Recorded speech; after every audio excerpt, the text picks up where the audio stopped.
Hi, my name's Sean. I'm 16. Welcome to my home. Don't get surprised because there are tombstones and crypts all around. This cemetery is my home. Do you see that gray building behind me? Well, that's my room. And I'm just fine with that. It's quiet here and my neighbors aren't so nosy. Kidding. Actually, I thought this cemetery was just my temporary home, but the longer I live here, the more I like it. You want to know how I got here? Then make sure you watch this video to the end. Don't forget to like it and subscribe. Okay, let's start at the beginning. My dad is a janitor at the cemetery. I remember when I was a kid, I was always afraid of the topic, my dad's job, because other dads were lawyers, doctors, policemen, and my dad's profession is, quite specific. But dad has never changed his job. When I got older, I asked him why he chose to work in such a dark, scary, and even frightening place. My dad's answer was simple: money. They pay him very well at the cemetery. After all, not everyone would agree to work in this place. Besides, it's very quiet there. No annoying colleagues and a boss. People around are quite peaceful and friendly. Kidding again. I was afraid of this place at first. Later on, I got used to it. I even went out for a walk in the cemetery in the evenings. I looked at some unusual tombstones and statues. Oh, yeah, I didn't mention that one. Our family's house is right next to the cemetery. Another point for my dad to take this job. It turned out that when they offered my dad this job, they also offered him a good price and conditions to buy this house. The house was a new 2-story and well renovated house. Yeah, a really nice bonus to a specific job. Of course, the place where I lived often became a background for unlimited jokes, which my friends and classmates often said. For example, they called me different names: Walking Dead, Mr. Halloween, Son of Dracula, and so on. Sometimes they suggested to invite my neighbors to a barbecue party. At first, I was shy about it and I got offended. But then I learned what self irony is and I started to support their jokes. We had fun together. In fact, there was nothing so spooky in the cemetery. I did not believe in zombies and ghosts and whatever, so I knew for sure the only creatures who were dangerous in this place were vandals. Sometimes a group of teenagers would rob, break, and paint tombstones with graffiti. My dad even tried to fight with them. He was always patrolling the cemetery at night, but its territory is large, so they always appeared in a new place every time. So far, all my dad's attempts to stop them have been unsuccessful. As I said, I often went out for a walk in the cemetery. Every time I chose a new direction for myself and I walked slowly, reading the inscriptions on the tombstones or family crypts. Many graves were abandoned. People often left our small town to live in the capital, but the memory of their ancestors remains forgotten. Sometimes my dad and other cemetery employees cleaned out the crypts and took out the garbage. I helped them too, so after a while, I knew the cemetery like the back of my hand. I even gave my classmates tours a couple times. They were interested and scared a little, and I was having fun. So we lived in a small house next to the cemetery. Me, my mom, and my dad. And one day, my parents surprised me with the news that I would soon have a brother and sister. Mom and dad always wanted a second kid, but they were even desperate because my mom couldn't get pregnant, but finally, they did it. I was happy for my parents, and I was looking forward to my sister, as it turned out later. But if I only knew what it meant having a little kid at home. For the first couple months, everything was fine. Claire, my little sister, did nothing but sleep, eat, and looked curiously at everything that was happening around her. But then all hell broke loose. I don't know if it was because of her teeth, her tummy, or something else that was bothering her, but she was constantly crying and screaming. In the morning, I woke up hearing her screaming. In the afternoon, I fell asleep while she was screaming. And at night, she was screaming again sometimes. She seemed to never stop. It was driving me crazy.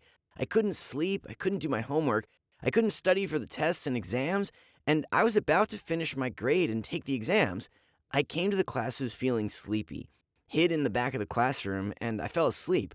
Of course, the teachers didn't like it, but they knew I had a young sister, so they got into my shoes, and sometimes they didn't even bother me, allowing me to just get enough sleep. I had only a week before exams. I decided it was time to do something about my situation, and I had a brilliant idea. I decided to prepare for the exams in the cemetery. I've already told you this was the most peaceful and quiet place in the world. I knew there was one empty crypt in the cemetery with high ceilings and comfortable stone shelves, so I took a blanket, a pillow, and a flashlight with me and went there. Was I scared of dead people lying there? No. Was I happy I could finally work in silence and no one's going to scream and shout to distract me? Yes, I read and learned more in one evening than I did in the whole week. I worked until late at night. Then I decided there was no point in going back home. I wrapped myself in the blanket, put a pillow under my head, and fell asleep.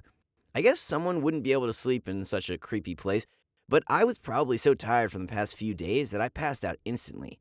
In the morning, my back was aching because I slept on a hard surface, but overall, I felt great. I got enough sleep and I was able to study at school as well.